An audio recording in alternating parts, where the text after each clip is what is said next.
Hello cine lovers, welcome to Cineest Telugu channel. ఒక cinema జనాలకు గుర్తుండిపోవాలంటే దానికి మెయిన్ గా కావాల్సింది ఏంటి? దాని ఎంటర్టైన్మెంట్ ఫ్యాక్టర్ కూడా అంతే ఉండాలి. ఎంటర్టైన్మెంట్ ఒక్కటి ఉంటే సరిపోతుందా అంటే అలా కూడా కాదు. ఎంటర్టైన్మెంట్ తో పాటు ప్రాపర్ ముగింపు కూడా ఉండాలి. హిందీలో ఒక సామెత ఉంటుంది, అంత్ భలాతో సబ్ భలా. అంటే ముగింపు బాగుంటే ఇంకా అన్ని బాగున్నట్టే. ఇన్ఫాక్ట్ జనాలు థియేటర్ లోంచి బయటకు వచ్చి ఫస్ట్ డిస్కస్ చేసే టాపికే క్లైమాక్స్ పోర్షన్. కామెడీ మూవీస్ లో క్లైమాక్స్ ని అంతగా పట్టించుకోకపోయినా ఎంటర్టైన్మెంట్ ఫ్యాక్టర్ వల్ల ఆడతాయి ఆ మూవీస్. బట్ కమర్షియల్ మూవీస్ అలా కాదు. ఒక పర్ఫెక్ట్ క్లైమాక్స్ లేకపోతే ఎంత బాగా తీసినా జనాలు దొబ్బేయమంటారు. అలా అని క్లైమాక్స్ ఒక్కటే గ్రిప్పింగ్ గా ఉండి మిగతా అంతా అంతగా ఎంటర్టైనింగ్ గా లేకపోయినా జనాలకు ఎక్కదు. ఒక మంచి మూవీకి కావాల్సింది ఎక్స్ట్రాడినరీ సీన్స్ అండ్ పర్ఫెక్ట్ క్లైమాక్సే. అది ఇస్తే చాలు, జనాలు ఆ మూవీస్ కి బ్రహ్మరథం పడతారు. ఇప్పుడు క్లైమాక్స్ రొటీన్ గా ఉండి ప్రీ క్లైమాక్స్ వరకు out of the box range లో ఉంటే ఆడతాయా అంటే ఎస్, ఆడతాయి. బట్ ఆ ఫీట్ లో ఏదైనా అవ్వచ్చు అండ్ సక్సెస్ రేట్ కూడా ఒక 10% ఉంటుంది. కానీ క్లైమాక్స్ కూడా పర్ఫెక్ట్ గా ఉంటే ఇంకా ఆ మూవీని ఎవ్వడూ ఆపలేడు. ఇప్పుడు మనం మాట్లాడుకోబోయే topic best climaxes on Indian cinema. ఈ బెస్ట్ క్లైమాక్సెస్ ని నేను బెస్ట్ అని ఎలా అంటున్నానంటే, క్లైమాక్స్ పోర్షన్ అవ్వగానే ఆర్ అవుతుండగా థియేటర్ మొత్తం పిన్ డ్రాప్ సైలెంట్ గా ఉండి స్క్రీన్స్ నుంచి కళ్ళు కూడా తిప్పరు చూడండి. అంటే అందులో ఇమర్స్ అయిపోతారు కదా, అప్పుడు అది బెస్ట్ క్లైమాక్సే అవుతుంది. అలాంటి క్లైమాక్సెస్ ని మాత్రమే తీసుకుంటున్నాం. నోట్, క్లిఫ్ హ్యాంగర్ ఎండింగ్స్ ని కన్సిడర్ చేయట్లేదు. సూపర్బ్ గా ఉన్న ప్రీ క్లైమాక్స్ మూవీస్ ని కూడా తీసుకోవట్లేదు. ఇంకా వీడియోలోకి వెళ్లే ముందు మా ఈ సినీయెస్ట్ తెలుగు ఛానల్ అయితే సబ్స్క్రైబ్ చేసుకోండి. ఒకవేళ ఆల్రెడీ సబ్స్క్రైబ్ చేసుకున్నట్టయితే బెల్ ఐకాన్ ఆన్ లో పెట్టుకోవడం మర్చిపోకండి. ఇప్పుడు మన లిస్ట్ లో నంబర్ 15 వచ్చేసి గగనం. హైజాక్ బేస్డ్ మూవీస్ అనగానే మనకు ఫస్ట్ స్ట్రైక్ అయ్యే మూవీ ఈ గగనం. ఈ గగనం క్లైమాక్స్ ఒక కంప్లీట్నెస్ ఇస్తుంది. ప్యాసింజర్స్ అందరూ చాలా పకడ్బందీగా ప్లాన్ ని ఎగ్జిక్యూట్ చేసి టెర్రరిస్ట్ కి చెక్ పెడతారు చూడండి. ఆసమ్ అసలు ఆ క్లైమాక్స్, ఆ టెన్షన్ మనల్ని ఎడ్జ్ ఆఫ్ ది సీట్స్ లో కూర్చోబెడుతుంది. One of the well written climaxes on Indian cinema అని చెప్పొచ్చు. నంబర్ 14 ఖైదీ. ఫైట్స్ ఉండవు, ట్విస్ట్ ఉండవు, జస్ట్ ఒక గ్యాట్లింగ్ గన్ ఫైరింగ్ సీక్వెన్స్ మాత్రమే ఉంటుంది. ఆ సీక్వెన్స్ మాత్రం మనల్ని సీట్ ఎడ్జ్ లోకి తెచ్చి పెడుతుంది. ఆ పోలీస్ స్టేషన్ సీక్వెన్స్ అంతా టెన్షన్ బిల్డ్ చేసి దానికి తగ్గ క్లైమాక్స్ ఉండకపోతే ఎలా అనుకున్నాను, కానీ దాన్ని మించిపోతుంది క్లైమాక్స్. నంబర్ 13 నా ఊపిరి. అసలు తెలుగు ఆడియన్స్ కి సైకలాజికల్ థ్రిల్లర్స్ అనే ఒక జాన్రా ఉంటుందని కూడా తెలిసి ఉండదు ఆ టైంలో. అప్పుడు వచ్చింది ఈ నా ఊపిరి. ఆ క్లైమాక్స్ పోర్షన్ లో ట్విస్ట్ రివీల్ అవ్వగానే సినిమా అంతా కళ్ళ ముందు తిరుగుతుంది. ఆ సీన్స్ చూస్తుంటే ఏదో తెలియని బాధ. నాకు పర్సనల్ గా నచ్చిన క్లైమాక్స్ ఈ movie climax. Number 12 Taare Zameen Par. పిల్లలంటేనే ప్రత్యేకమైన వాళ్ళు. పిల్లల్లో ఉండే హిడెన్ టాలెంట్స్ ని, వాళ్ళ సత్తాని పేరెంట్స్ కూడా గుర్తించారేమో ఒక్కోసారి. బట్ ఒక కరెక్ట్ టీచర్ తగిలి వాళ్ళ హిడెన్ టాలెంట్స్ ని బయటకు తెస్తే మాత్రం ఆ పిల్లల భవిష్యత్తు ఒక వెలిగిపోతుంది. ఇషాన్ అవస్థి టాలెంట్ ని అందరు గుర్తించిన రోజు అది. ట్విస్ట్ ఏంటంటే ఇషాన్ తన ఆర్ట్ ని ప్రపంచానికి పరిచయం చేస్తాడు. బట్ అతని గురువు అయిన నికుమ్ తన ఆర్ట్ అయిన ఇషాన్ ని ప్రపంచానికి పరిచయం చేస్తాడు. A perfect tear jerker. Number 11 రంగస్థలం.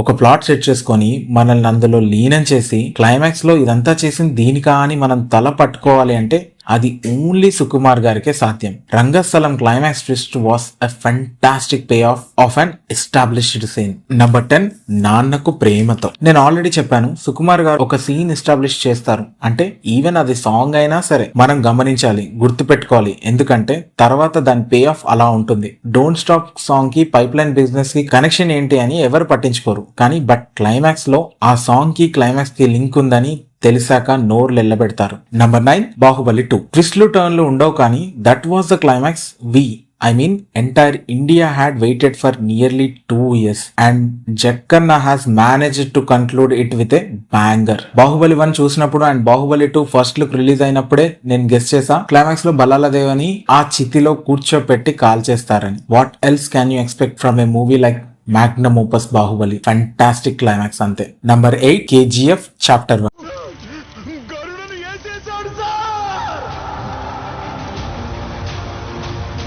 నిజం చెప్పండి, ఈ డైలాగ్ దగ్గర ఎంతమంది రోమాలు పొడుచుకొచ్చాయి. సినిమాలో ఉండే ఎలివేషన్స్ అన్ని ఒక ఎత్తు అయితే క్లైమాక్స్ పోర్షన్ ఒక్కటి ఒక ఎత్తు. గరుడని వేసేసి వెళ్తుంటే ఆ బ్యాండ్, ఆ బీజిఎం, కాళీమాతలా నడుచుకుంటూ వెళ్తున్న రాకీ, ఇది కదరా క్లైమాక్స్ అంటే అన్నట్టు ఉంటుంది. నంబర్ 7 ఈగతో సుదీప్ ని సతాయించారు, చిరాకు తెప్పించారు. Okay, but at some point ఈ మూవీ కూడా ఎండ్ అవ్వాలి కదా, కన్క్లూడ్ అవ్వాలి కదా అని ఆలోచించినప్పుడు క్లైమాక్స్ లో ఈగ వీక్ అయిపోతుంది. అప్పుడు ఎలా చూపిస్తారు? మూవీలో వన్ సైడెడ్ గానే నడుస్తుంటే చూసే వాళ్ళకు కూడా నచ్చదు కదా అనుకున్నాను. అప్పుడు స్టార్ట్ అవుతుంది క్లైమాక్స్. ఒక 20 minutes ఇలా సీట్స్ కి హుక్ చేసి ఒక రోలర్ కోస్టర్ రైడే చేయిస్తారు జక్కన్న. నంబర్ 6 అనుకోకుండా ఒక రోజు. సాధారణ సినిమాగా స్టార్ట్ అయ్యి పీక్స్ లోకి వెళ్ళిపోతుంది. క్లైమాక్స్ లో మొత్తం మీనియాక్స్ 100లో ఉంటారు. ఆ టెన్స్ ఉంటుంది. అసలు ఇప్పుడు ఆమెను ఎలా కాపాడతారా అనుకునే లోపల నర్సింగ్ క్యారెక్టర్ వస్తాడు. ఆ తర్వాత జగపతి బాబు ట్విస్ట్ రివీల్ చేస్తారు. అసలు ఇలాంటి climax never before never again అంతే.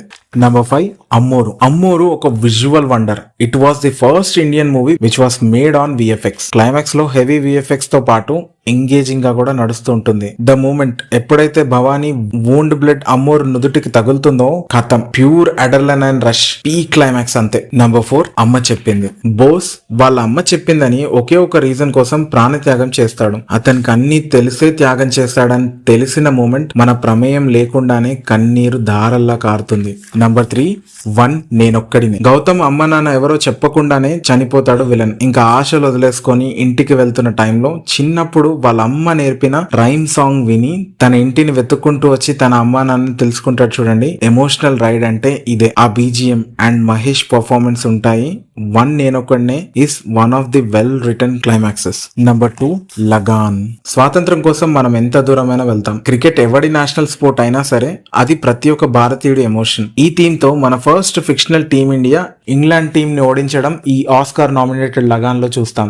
లాస్ట్ 1 ball 6 runs సిచ్యువేషన్ లో బిల్డ్ అయ్యే టెన్షన్ అండ్ ఆ 6 కి ఇండియా మొత్తం వరల్డ్ కప్ కొట్టినంత ఎమోషనల్ అవ్వడం. Lagaan climax is one of the best on Indian cinema. ఇప్పుడు నంబర్ 1 కి వెళ్లే ముందు మా ఈ సినియస్ట్ తెలుగు ఛానల్ అయితే సబ్స్క్రైబ్ చేసుకోండి. ఇంకా నంబర్ 1 వచ్చేసి నేనే దేవుణ్ణి. అఘోరి హీరో విలన్ ని చూసి వాడిని తరిమి కొట్టి చంపేస్తాడు. ఓకే, బట్ వాడిని చంపేసి వచ్చి వాడి వల్ల విక్టిమ్ అయిన బ్లైండ్ గర్ల్ ని కూడా చంపేస్తాడు. ఇది కదా క్లైమాక్స్ అంటే. బాలాస్ మాస్టర్ పీస్ ఈ నేనే దేవుణ్ణి. బికాస్ అతనే అంటాడు అహం బ్రహ్మాస్మి అని, ఐ మీన్ నేనే దేవుణ్ణి అని. అక్కడే క్లియర్ అవుతుంది. ఈ సీన్ తో భగవద్గీత సారాంశం చెప్పేస్తారు మేకర్స్. వాడు రాక్షసుడైనా సరే అమాయకుడైనా సరే ఇద్దరిని అంతం చేసేది నేనే అంటారు కదా శ్రీకృష్ణ పరమాత్మ. ఇది అలాంటిదే. ఈ క్లైమాక్స్ నాకు పర్సనల్ గా one of the most favourite climaxes on Indian cinema. Okay guys, నా ఈ వీడియో కనుక మీకు నచ్చినట్లయితే నా ఈ వీడియోని లైక్ చేయండి, షేర్ చేయండి అండ్ మా ఈ సినియస్ట్ తెలుగు ఛానల్ అయితే సబ్స్క్రైబ్ చేసుకోండి. ఇంకొక మంచి వీడియోతో మీ ముందుకు వస్తాను. Until then stay tuned to Cineest Telugu.